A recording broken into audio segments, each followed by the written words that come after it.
லூக்கா 16வது அதிகாரம் 10வது வசனத்திலிருந்து 15வது வசனத்துல இயேசு கிறிஸ்து என்ன சொல்றாருன்னா, கொஞ்சத்திலே உண்மையுள்ளவன் அநேகத்திலும் உண்மையுள்ளவனாக இருக்கிறான், கொஞ்சத்திலே அநீதி உள்ளவன் அநேகத்திலும் அநீதி உள்ளவனாக இருக்கிறான். இப்ப நம்ம எல்லாருக்குமே ஒரு ஓனர் இருப்பாங்க. நம்ம ஒரு மேனேஜர் போஸ்ட்ல இருப்போம். ஓனர் நமக்கு பல பொறுப்புகள் கொடுத்திருப்பாரு. ஒரு 5 பொறுப்பு கொடுத்திருக்காருன்னு வச்சுக்கோங்களேன். அந்த 5 பொறுப்புல நம்ம உண்மையா இல்ல நம்ம ஏதாவது ஒரு விஷயத்துல நம்ம திருடினது அவர் கண்டுபிடிச்சிட்டாருன்னா, எப்படி நமக்கு வர வேண்டிய ப்ரொமோஷன் வரும், எப்படி நமக்கு வர வேண்டிய சேலரி வரும், அதுதான் கர்த்தர் கேட்கிறார். இப்ப பணங்கிறது விஷயம், அதாவது செல்வம்ங்கிற ஒரு விஷயமே அது ஒரு அநீதியான ஒரு உலக பொருள்.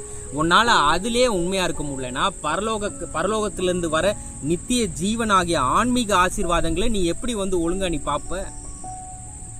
நாளைக்கு நான் உனக்கு பரிசுத்த ஆவியானவர் இந்த வரம் தரேன், பரிசுத்த ஆவியானவர் அந்த கனி தரேன் அப்படி நான் உன்னை எப்படி நம்பி கொடுக்க முடியும் அப்படின்னு சொல்லிட்டு இயேசு கிறிஸ்து சொல்றாரு. இந்த பணத்தை வச்சே உன்னால என்னது நல்லது செய்ய முடியல, இந்த பணத்தை வச்சே உன்னால மற்ற மக்களை ஏமாத்தாம இருக்க முடியல. இந்த பணத்தை வச்சு, இந்த பணம் நீ சம்பாதிக்கிற ஒவ்வொரு பணமும் நீ சுயநலமா தான் நீ யோசிக்கிற. நீ உனக்கு கிடைக்கிற சம்பளம் எல்லாமே அது உனக்கு தான் அப்படின்னு நீ நினைக்கிற. ஆனா நீ ஏழை மக்களுக்கு நீ உன் பணத்தை பயன்படுத்த வேண்டும் அப்படின்னு கர்த்தராகிய இயேசு கிறிஸ்து சொல்றாரு. நீ என்னுடைய சீடராக இருக்கேன்னா, நீ என்னோட விசுவாசியா இருக்கன்னா, நீ கண்டிப்பா உனக்கு வர பணத்துல எவ்வளவுக்களோ நீ ஏழை மக்களுக்காக ஹெல்ப் பண்ணணுமோ ஹெல்ப் பண்ணணும். நீ எவ்வளவுக்களோ நீ ஹெல்ப் பண்றியோ அவ்வளவுக்களோ உனக்கு ஆசீர்வாதம் பரலோகத்திலிருந்து கொட்டும் அப்படின்னு ஜீசஸ் சொல்றாரு. இப்ப ஒரு மூதாட்டி இருந்தாங்க. அவங்களுக்கு இருந்தது 2 என்னது காசு, 2 காசு தான் இருந்துச்சு அவங்களுக்கு. அந்த 2 காசுமே ஆஃபரிங் பாக்ஸ்ல போட்டாங்க. ஜீசஸ் எவ்வளவு ஆச்சரியமா பார்த்தார், எவ்வளவு அதை பத்தி பயங்கரமா பேசினார். இருந்தது எல்லாத்தையும் கொடுத்துட்டாங்க அந்த மூதாட்டி அம்மா.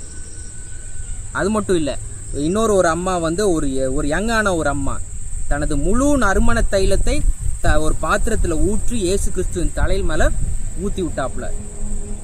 நீங்கள் நம்ம கொடுப்பதன் தாராள தன்மையையும் அதனுடன் இணைந்திருக்கும் ஆன்மீக ஆசீர்வாதங்களையும் நம்ம கண்டிப்பா புரிந்து கொள்ள வேண்டும். பிளஸ் நம்ம தேவனையும் பணத்தையும் ஒரே நேரத்துல நம்ம நேசிக்க முடியாது. ஒண்ணு நம்ம தேவனை நேசிக்க முடியும், இல்லாட்டி பணத்தை நேசிக்க முடியும். ரெண்டுத்தையும் ஒரே நேரத்துல நம்ம நேசிக்க முடியாது. பிளஸ் நம்ம பணத்துக்கு நம்ம அடிமையானோம்னா நம்ம தேவனுக்கு நம்ம பிள்ளைகளாக முடியாது. இயேசு கிறிஸ்து கிளியரா சொல்லிட்டார், ரெண்டுமே ஆப்போசிட். அதுக்காக நம்ம வேலைக்கு போக வேண்டாம், சம்பாதிக்க வேண்டாம் அப்படி கிடையாது. பணத்துக்கு நம்ம அடிமையாக கூடாது. அண்ட் நம்ம செலவு பண்ற ஒவ்வொரு பைசாவுக்கும் நம்ம என்னது கண்டிப்பா நம்ம இயேசு கிறிஸ்துவிட நம்ம கணக்கு கொடுக்க வேண்டிய ஒரு நாள் வரும். ஆமென்.